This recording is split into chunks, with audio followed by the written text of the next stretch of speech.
The last thing you want to have if you see yourself as a respectful person or a respectful woman is to come across as a pick me chick. And a pick me chick pretty much is a woman who communicates, hey, pick me. Hey, select me to be your girl. There's nothing wrong with wanting a relationship with somebody. Unfortunately, the world that we live in, when we come across as too hard, when we come across as too strong, too much intention, even though other people want what you want, but when you actually express how much you really want something, it pushes people away. Is it hypocritical? Of course it is. The problem is that you're dealing with emotions. Humans can sense that there's something wrong with somebody who can't control themselves. Evolutionarily speaking, that might have been a negative trait, and so they pulled away from having that, from being with somebody like that. So the first step is this, okay? Understand that too much reaction to the guy will cause you to come across as a pick me chick. Pretty much, you laugh at every one of his jokes with too much intensity. You pretty much are too intense in the way you're staring at him, also, because you like him. So you're creeping him out with your stares. And the problem is that there's nothing wrong with you staring at the guy where he likes you back. But when he's unsure about you and you're here and he's there, and let's just say eventually he's gonna go from here to there, right? After the third date. Because you're not controlling how you're coming across, you might scare him away, right? You share too much, right? You talk too much. And the problem is that when you talk too much, people don't respect people who talk too much. Remember, shout and they will turn away. Whisper and they will strain to listen to you for the most part. When you talk too much, especially too loudly, especially too fast, like I used to do when I was younger, you're pretty much communicating that you're a needy person. So calm down with the intensity. Stop responding too fast to his text messages and too fast, even with your words. When he talks to you, stop responding so fast. Stop speaking so fast, right? And when you learn to tone down your reactions, and that even means that when you really like the guy, you kind of tone down your facial expressions. So rather than being at 100, you tone it down to like a 50%. If you put conscious awareness and conscious effort to do that, you could fix that part of being too reactive to the guy. The second one is communication, communicating that he's your type. When you tell a guy that you're my type, when you insinuate that he's your type, right? When you say that you look like my ex-boyfriend, you're pretty much saying, "Hey, I like you and I want you to know that." And again, there's nothing wrong with doing that. The problem is that with some people, when they don't like you the way you like them back, they will take that as weakness and they will use that against you. Learn to hide that kind of stuff. Because when you hide that he's not your type, when you hide that he's your type, you're pretty much making him guess whether or not you like him back. You want him to keep guessing. But when you communicate, if this dude looks like Leonardo DiCaprio and you say, "Oh, I love Leonardo DiCaprio," obviously he's gonna say, "I got this chick in the bag." But when you say, "Oh, I love Leonardo DiCaprio," right? And then you tell him that your type is Tyrone, the personal trainer. Obviously, you're gonna make him say, "Okay, what the hell? Like, why am I not her type? What did I do?" and stuff like that, right? So just learn to hide that with you. Keep that to yourself. Let him guess it. All right. So let's talk about the third thing. Before that, if you guys ever want to work with me one on one and get my honest feedback, because people, I may have a little bit of Asperger's. I think I realized this, and I've noticed a lot of symptoms. To be honest with you, like obsessive behavior, repetitive, listening to the same songs, eating the same food, reading the same books, right? Being brutally honest. Those types of things have actually, I kind of noticed in myself. I may have to go to get it checked, but it's kind of interesting. I really do think unfortunately, I think I'm on the mild side of the autism. It makes sense. Get him.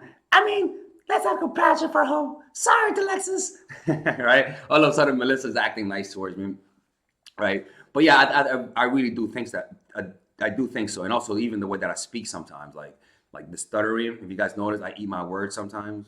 It's kind of interesting, right? So yeah, if you guys ever, but it helps because it gives me the ability to be more honest than most people. So if you guys ever want my honest feedback on your dating life, I will not sugarcoat it, trust me. You just let me know in the description down below where it says work with me one-on-one, and you can purchase it. Um, or if you guys ever are on a date and you guys want me to listen in and see what you guys are doing wrong, I also offer that. I'm thinking about the pricing, but if you guys ever want me to coach you to listen to your dates that you guys have with guys and me give you your feedback, that's actually one of the best things in the world, to be quite honest with you. You could just click on the description down below where it says work with me one-on-one. So the third thing is you're not seeing anyone. You're communicating that you're not seeing anybody.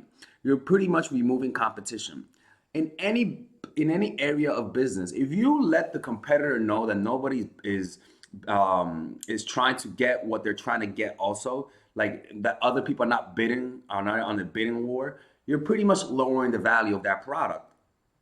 So you have to communicate that you're seeing other people. The problem is that when you like the guy, you pretty much hide the fact that you're not seeing other people. Even if you're seeing other people, you hide it because you are afraid that it could potentially make them get turned off. So you want to communicate that, put them in a sexually competitive state. The fourth one is wanting intimacy too fast. Pretty much communicating, let's go on vacation. Let's go on a romantic dinner down the pier. Well, there's nothing wrong with that. Like just communicating that you want intimacy. It could be telling him how much you really like him, right? Trying to speed the relationship up too fast, trying to open up about traumas that you shouldn't be opening up on the first date, right? You're trying to create that kind of connection too fast. You want to slow it down. You want to be the one that says we got to slow this down. This will actually give you more power. The fifth one, wanting to introduce him to your close personal friends and family too fast, or vice versa. You wanting to meet his friends too fast. When you do that, you're pretty much communicating, let's fast forward to this relationship. You're pretty much saying, hey, can you pick me to be your girlfriend because I'm desperate? You want to be the one that's hesitant to introduce him to your family. You want him to be the one that feels a desire to introduce you to his family because he's proud of you. If you're the one pursuing this and he's the one being hesitant, that's not a good sign, actually. That's actually an extremely red flag on his part. And it's a red flag on your part because you're pretty much telling him that you're somebody who's needy. And the sixth one is qualifying yourself, telling him the good things about yourself too much, telling him how great of a person you are too much. There's nothing wrong with communicating your positive traits, but you want it to be communicated over time. Not that you're forcefully trying to tell him how successful you are or how you dated a rock star in the past and you say that to make him jealous. He will find out those things over time. The problem is that you're afraid that he might reject you too soon to the point that he may never see those good traits. You want to be more patient. You want to be, unfortunately, you want to sort of like allow things to unfold more slowly over time, right? So don't tell them about your positive traits too much, right? Downplay yourself initially at first.